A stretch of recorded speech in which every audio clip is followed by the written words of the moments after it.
Hey guys, how you doing? William here, aka Big Bastard. A very discouraged, very disheartened Big Bastard because people I have, people I actually respect, are out there talking about how great Rogue One is, and it's disheartening to see.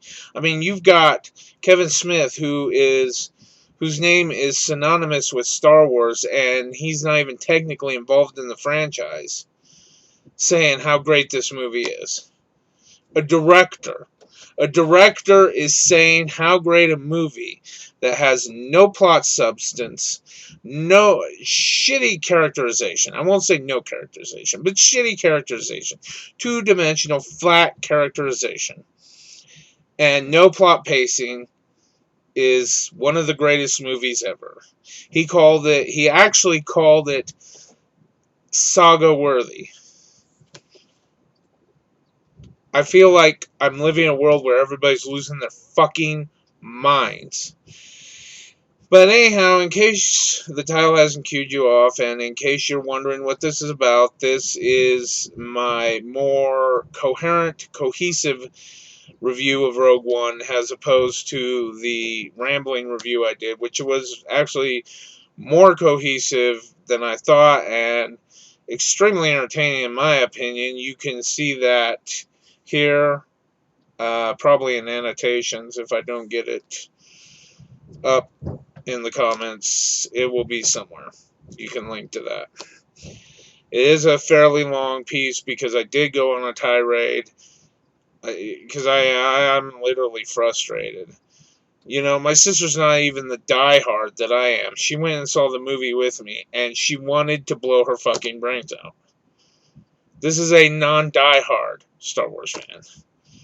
I and to hear the diehards being like, "Oh my God, this is so great!" It's just totally disheartening.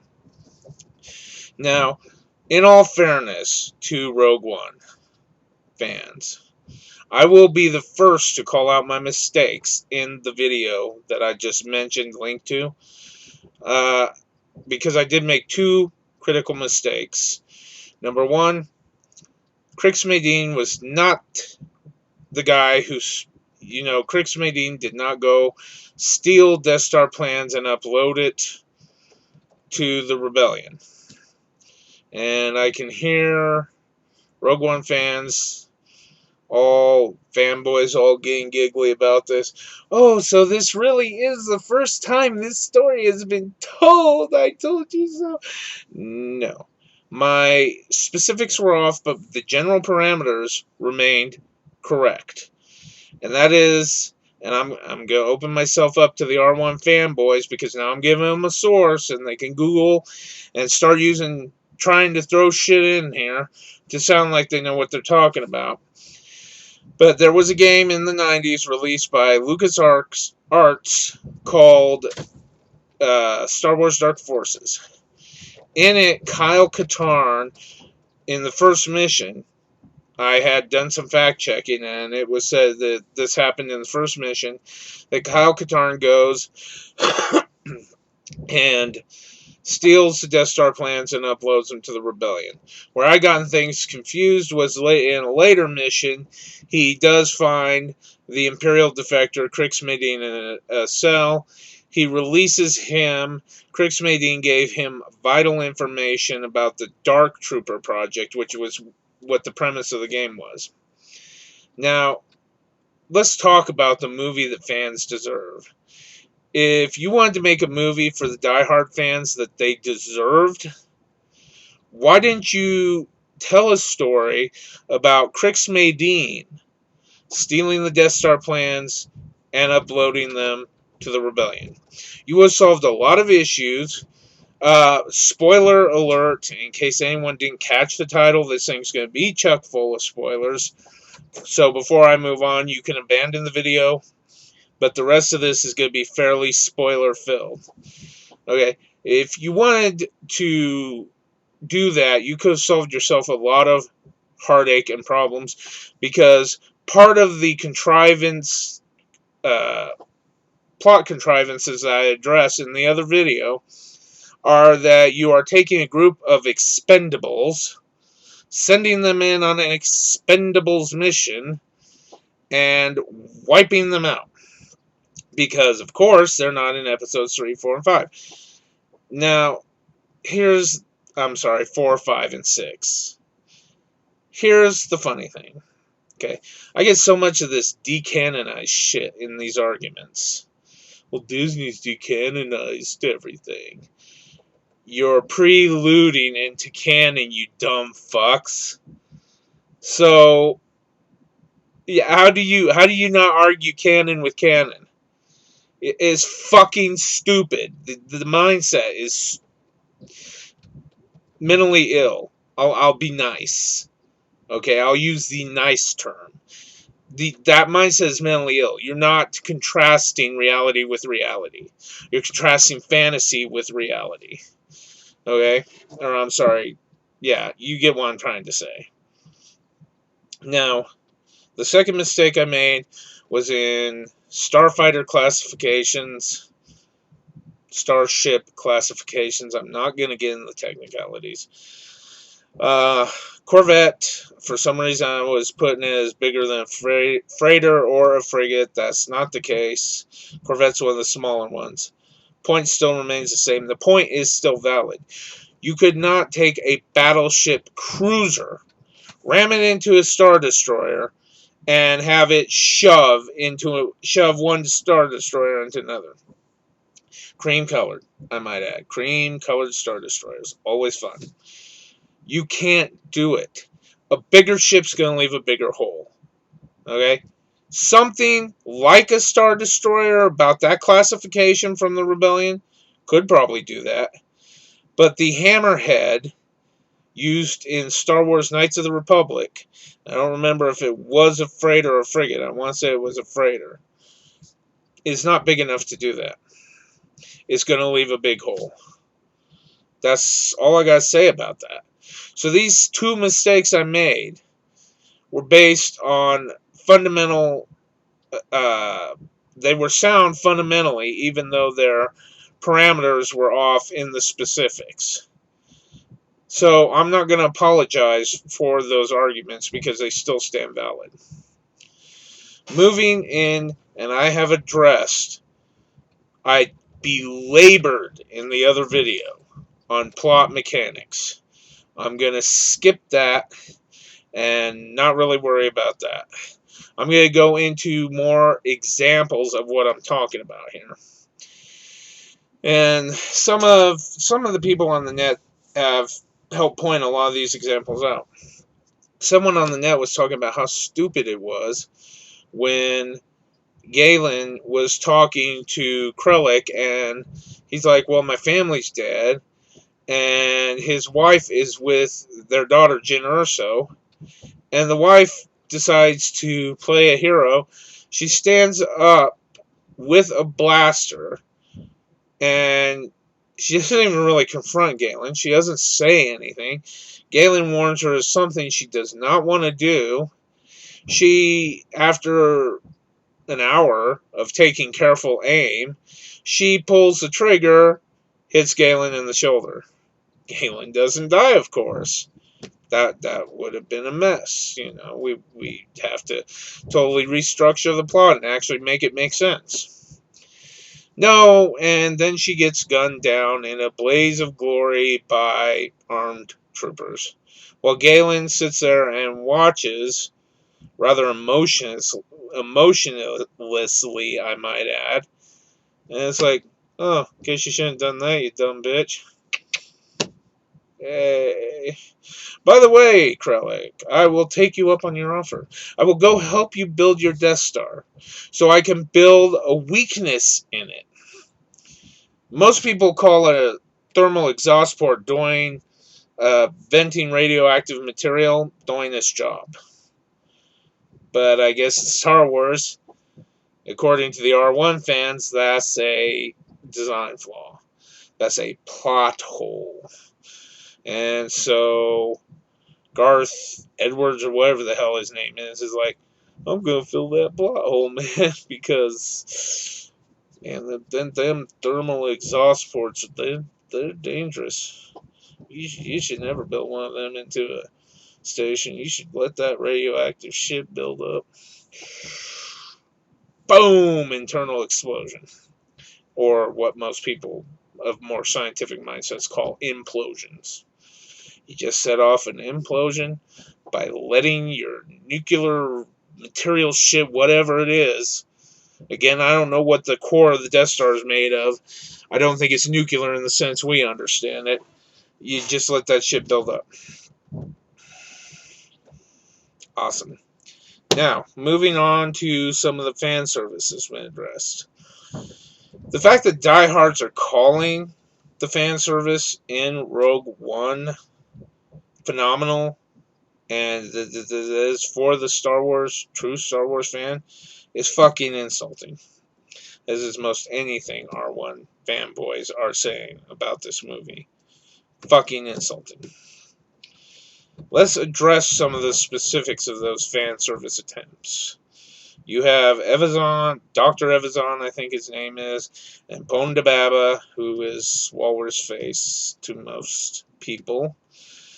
And these are the guys that harassed Luke in the cantina in episode 4, got their arm cut off. Well, Ponda Baba got his arm cut off by Obi-Wan Kenobi in return. And I want to say Evazan was actually cut in half. I could be wrong on that, though. At any rate, these guys show up on Jeddah, which in itself bodes so many problems. People are attaching Jeddah to the Wills. People who know more about Star Wars, well, people who have either truly know more about Star Wars than I do, or have Googled a lot of this shit. But they talk about how this is attached to the Journal of the Wills and that. We have no context to explain why Evazan and Ponda Baba are there. What's more, apparently they didn't survive long enough to harass Luke in the cantina in episode 4 a few weeks later, which episode 4 literally takes place a few weeks after. Well, episode 4 starts right off after this, and I'll explain a little more about that later. But yeah, they apparently did not survive long enough to harass Luke in the cantina. So again, we're moving into canon with a decanonized universe, but yet we're counteracting canon with non-canon. Right. Anyways, a lot of people have addressed the creepiness of the CGIing of Peter Cushing as Tarkin, and the CGIing of presumably, I don't know if they filled in an actress and just CGI'd the face, but presumably Carrie Fisher has Princess Leia. And they're talking about how creepy and off that was, and it was unnecessary, some of the more sound critics. Okay, I disagree with that because I give CGI, this fairly new technology of CGIing actors who have passed or actors who are too old to portray their original role again, to reprise their original role. I give a lot of credence to that technology. While it's still young, I understand the inevitable end outcome of what's going to happen. I know that there's going to be hitches getting there. You got to remember, I grew up with the claymated, I can't even remember the proper term for it, but basically the modeling of fantastical creatures, motion capture modeling process. So I've seen where technologies have ended up. There was this time in the 70s and 80s where we could not have told you it would have been possible to take footage of Fred Astaire dancing and doing what he does and incorporate, well, I say in the 80s, 70s and 80s, but technically this did occur in the mid-80s. Dancing and doing what he does being slapped into a dance sequence in Xanadu. And if you don't know what that is, which rightfully so, you probably don't. I had a mother who loved it, so I ended up growing up watching a lot of that and wanted to blow my brains out afterwards. Thinking about I want to blow my brains out. Facetiously, of course. That and Sound of Music. Oh, God, kill me. But anyhow, yeah, go Google that and check out that sequence, okay? That's where we're at now in CGI. These passed on and actors who are too old to reprise their original role. Okay? It worked in Xanadu. It was done good in Xanadu. But anybody looking back on it can tell you, oh man, that was really choppy. That just I'm not sure that plays well in that. Well, here we are now. We're forging new territory with this. And I think pretty soon they will have it mastered to a science. In the meantime, I say we give them a little leeway. So with that said, and back on my topic of fan service, Peter Cushing was phenomenal in his posthumous role as Tarkin. I have very few issues where that really jarred me, visually or just hearing him. In fact, is hearing him, at first I thought they took an actor and superimposed Tarkin's features over him from the New Hope. Peter Cushing's features, if you will. No, that's all CGI. I had told my sister when we went out, I'm like, man, that actor they got for Cushing, yeah, I know they CGI'd over him, but that actor they got for Cushing, he had that accent and Cushing's accent and tone just perfect. Well, come to find out, it was Cushing. Leia, now that one jarred me. And I'm still a little pissed about this because I think this is the representative issue with all of the director's fan service in the movie. Leia turns around and she says one fucking meaningless line. A line that doesn't mean shit, contextually or otherwise. It's cheap fan service for the Kool-Aid drinkers. And a lot of people are like, oh yeah, Princess Leia had a great non-role in the movie. Said one word. That was awesome. And the actress is alive to voice her. Of course, you would probably have to uh, mess with the vocals a little because hearing Carrie Fisher in The Force Awakens, you can tell that a lot of the heavy smoking has messed with her vocal parameters compared to what they were when she was younger. But that's all aside. The fact of the matter is, especially seeing what they did with Tarkin, with all his dialogue, I'm sure retrospectively, if I listen to it, all of that probably is drawn from A New Hope. But, they had to do a lot of monkey wrenching because obviously you would have to rearrange lines to make new dialogue. Now, I'm not going to go back to Rogue One and find out. Not interested in sleeping through that movie again. But with Leia, it was ridiculous, especially given all the fact that she was in much more of the franchise than Peter Cushing was, and you give her one fucking stupid line. Yeah, that's just not worth my time. It's ridiculous. And while I have addressed the fundamental flaws in plot and all that, let's address some of the more practical production issues that plague this film. The opening shot shows the Death Star, and you see two cream-colored, I stress this again, cream-colored Star Destroyers in the foreground. And it looks almost like the production crew threw a black blanket with glitter over a backboard, hung up a model of the Death Star, and like one reviewer mentioned, basically took two Star Destroyer model kits, slapped them together out of the box, and just hung them like that. No detailing, no touch-up.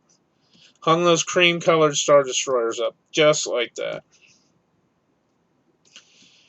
And then you get and it was so fucking nonsensical. You get a overlay of light that I'm not even sure where the source would have been in space. Okay, I'm pretty sure I know where the source was in the production facilities. Okay, because it literally looks like someone just took a huge halogen and swept down over that model scene. It looks that cheap. It looks that. I mean, you look at what Lucas was doing, the ground he was breaking in the 70s, and you're gonna fucking tell me that this is saga worthy? They were working with model kits. They were cannibalizing model kits of battleships to create Star Destroyers. Now we have Star Destroyer model kits, and you're just taking those out of the box, slapping them together. Probably the ones from Ertl, okay? Not saying that Ertl puts out cheap, but they're obviously not putting out stuff that's Hollywood production quality. And you take a fucking Ertl model kit, and you just slap that shit together, and you hang it up, and here's your Death Star. Or, I mean, your Star Destroyer. Yeah, you dumb fucking rednecks. Just me. Well, I know it's not just me because there are other people lashing out against this movie. It just bothers me the constituencies of the people who are praising the movie. People I respect, and I'm trying to figure out why. I understand the average noob who just walked into a theater during episodes 1, 2, and 3, and that was their first introduction to Star Wars. I don't understand. I frankly cannot wrap my mind around guys like Kevin Smith, Angry Joe, Boogie 29998 saying that this is the going back to Angry Joe, I'll say this as far as I'm concerned, this is the Colonial Marines of the friggin' Star Wars universe. You know, it's horrible. There's no way you can salvage this. Okay, I mean, God, you know. Moving back to some of the other issues, and someone made a list of 7 issues. I don't know how they got just 7 out of it. The director wanted to put his stamp on everything. Krellick has his own, and in a way, I see what the director might have been trying to do, maybe building up to Force Awakens. Krellick's shuttle design makes no sense. Imperial shuttles were uniform.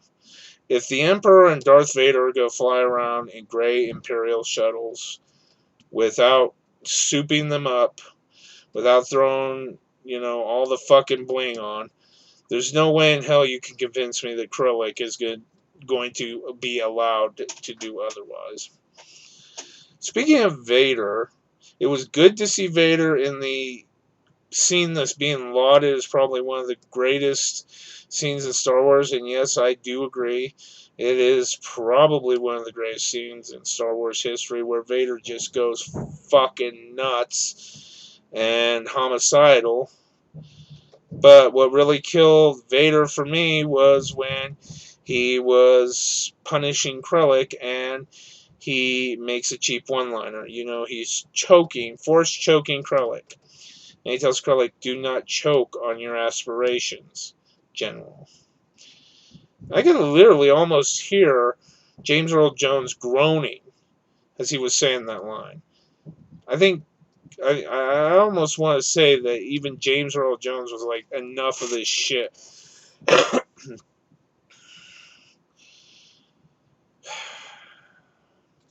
I've addressed the satellite, or I mean the dish that needed aligned for that. But to clarify, in case anyone got confused about what the intent of that statement was, it was this. Even if you went out to that catwalk to align manually by side, which again she was not doing, your controls in general, your control panel, is going to run on the same computer system and mechanics that would have probably been shut down by whatever the hell shut down the main terminus. The main terminus has a display screen. You should have been able to auto-lock that son of a bitch from the main terminus. But again, we see an issue of coerced storytelling, getting her out on the catwalk, getting her shot at by a coincidentally passing TIE fighter. Or whatever the hell it was. I don't even remember now. Why? You know, my creative writing professor and English professor, he said about the three-act play, and someone rightfully said that they didn't even think that Rogue One used a three-act play, that they had basically took one act and jumbled everything together, because that's what it seems like. But my professor, English professor, and creative writing teacher, John D. Nesbitt, a published author, basically summed up the three-act play this way. You get your character up in a tree in the first act. You throw rocks at your character in the tree in the second act. In the third act, you bring the character down from the tree. With Rogue One, these fundamentals are ignored. Fact is, I think most of the movie actually goes straight to rock throwing. You know, fuck getting him in and out of the tree. Let's just throw rocks at him. Because that works. It goes back to the flash and bang mentality that I say is so prevalent with storytelling today. You don't need to tell a good story as long as you flash and bang your way through it. It doesn't... to people like me who adhere to the craft of writing, it's insulting. To the average fan, it's insulting. And again, why I'm very surprised that Kevin Smith signed off on it. Because seriously, a director should know that you've violated these tenets. Now, I've also heard it said that this is a great movie because it's a war movie that everybody has, all the diehard Star Wars fans have wanted. No, it's not. This is not the bridge over the River Kwai. This is not the bridge too far of the Star Wars universe. Because in those movies, they actually adhered to plot. Whatever plot issues they had, they adhered to the basic structure and fundamentals of plot. Rogue One, not so much. Yeah, is it a war movie? Yes. Does that validate its existence? No. There's a lot of violence, which has been called, people have called out on it. And frankly, I hear people saying this is the most violent Star Wars movie ever. I'm inclined to disagree. And, I mean, maybe from what they show it is. Because, like, with Darth Vader, you see him hacking people up. But, I mean, if you go back to Empire and Jedi, that shit was pretty dark, too. Well, Jedi until the Ewoks got involved. I'm talking mostly the Luke and Emperor Palpatine and Darth Vader scenarios. If you go to even Episode 3, when Anakin makes the turn, he storms the Jedi Temple and he slaughters younglings. Granted, you don't see it, but still it's implied. And a lot of times, as we have found out with The Hills Have Eyes, a lot of times what you imply is much more disturbing than what you show. This is another principle of good sound principle of storytelling. It is not a war movie just because you throw in lots of explosions. It's a die-hard war movie if you want to go that way. You know, and I am gleefully calling this a die-hard of the franchise. And I mean, considering that Episode 1 basically started that idea, I was surprised to find another one that was so intent on continuing it. Only thing is with Episode 1, where you could call that Die Hard 1, which actually had some plot merit, very little, I know, but had some plot merit. You have the sequels with Rogue One, which have no plot merit at all. Again, I'm just getting where I don't know what to say to people. How now? Speaking of fan service, let's ignore, or let's talk about what jars you out of the experience right away. And what jars you out of Star Wars right away. You don't have the traditional prologue roll up. And Kevin Smith was pointing out, well, this isn't Saga, so they didn't feel the need for a roll up. Can I point out that every single Star Wars product ever made that I'm aware of starts with a prologue roll up? Even the most insignificant video game that has nothing to do with events in the ongoing universe has a prologue roll up. You never, ever have had a movie or product that has omitted the epic John Williams Star Wars theme. This is an insult and a slap to the face of the diehards. We know that it belongs there regardless of whether it's Saga or not. There have been many expanded universe video games that are not Saga that do not, or I mean, that do incorporate that roll up and that main theme. Without it, you don't have Star Wars.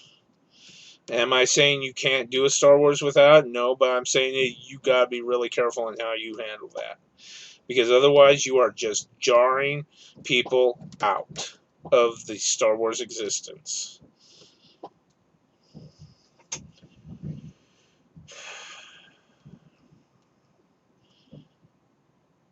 I